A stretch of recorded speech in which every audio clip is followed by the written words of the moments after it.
Out of all the advice that you will ever hear me give anyone about debate, one of the bits of advice that I am the most sure is a good idea and makes a difference is starting off the season when you've got a new topic by doing a sweep of the library. It can make all the difference in the world. The mistake that a lot of people make when they have a new topic is they will sit in a room and they will brainstorm everything that they think they need to be ready for, and then after that they go to the library. And that's simply the wrong way to do it.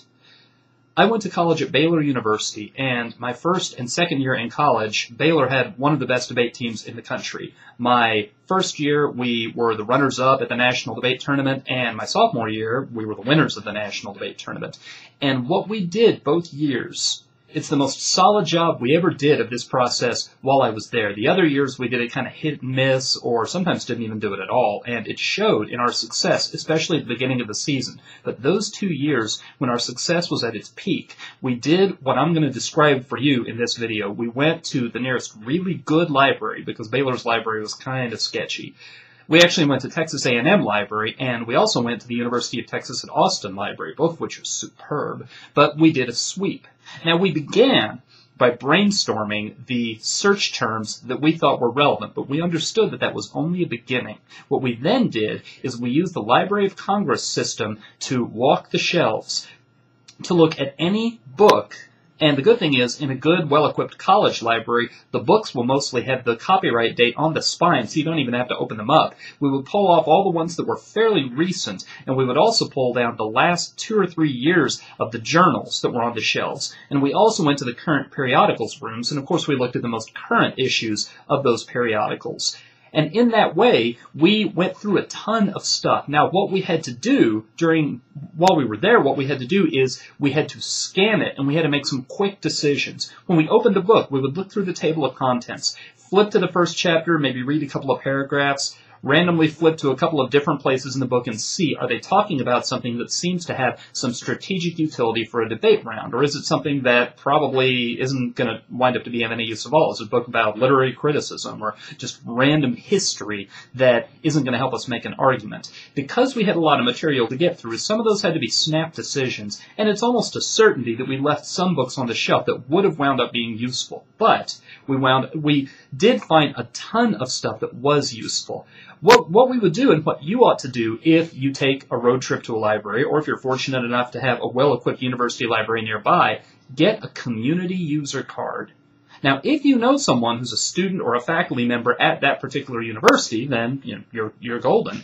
But if not, almost all universities have some kind of program set up where for a nominal fee, they will issue you a library card and you can have temporary lending privileges. And if they limit how many books you can take out on a community user card, it could be that you need to take your entire club to the library and that several people need to get community user cards. So you collect a lot of books. You also want to pool whatever money you have available and take along a whole lot of change, probably in the form of quarters, because certain things don't circulate. Some of their scholarly journals, they're not going to let leave the library, so you're going to need to make a lot of photocopies while you're there. And it's possible these days, through a lot of the online databases, you'll find that you can pull up the full text of articles and you can even email the articles. Search engines like EBSCO and so forth that will let you see the full text almost always have an email link where you can put in any email address you want. It doesn't have to be a school-related email address, and you can send the entire article as an attachment, and you can send 50, 100, 200 articles. But you'll probably have to do it from physically on campus, from being in the library under their roof, because the deal that they will have with those research services is that those search engines are only available to computers whose IP addresses are hooked up to the university network.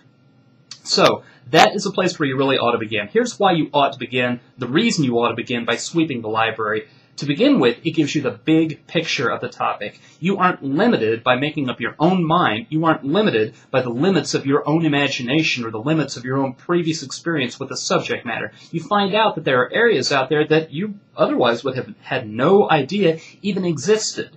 Another reason that you ought to begin with a sweep of the library is you'll pick up a lot of articles that seem like they have some usefulness, but you don't find a use for right away. But midway through the year, someone will pop out a new strategy, they'll change affirmatives, and you'll think, we have an article on that. I remember that when we did the sweep at the beginning of the year, we found some stuff on that. And you'll go back to the box that you tucked away, and you'll pull it out, and it'll be a short trip to getting together a strategy that they may not have seen coming. And the last reason that you ought to begin with a sweep of the library is because it makes it so very much easier when the rounds get underway for you to defend your evidence as being better than the evidence of your opponents. What a lot of people do, simply because it is the most convenient source of research, is they rummage around on the internet, which means that a lot of their evidence is coming from periodicals, or their evidence is coming from think tanks that are partisan in nature. If you're getting into scholarly, peer-reviewed journals, you're going to find that, first of all, the arguments that they make are a lot more complex and sophisticated. Secondly, they put the credentials of the authors on the articles just about every time, and the credentials are a lot more likely to be impressive. It's a lot more likely that these are going to be experts than someone who works for a think tank, or especially someone who just is a staff reporter for a newspaper. And finally, if you understand the peer review process, you can take your knowledge of what a peer-reviewed journal is into the round and point out that that is where your evidence comes from and that your opponent's evidence doesn't come from there, and that's a reason that your evidence is better.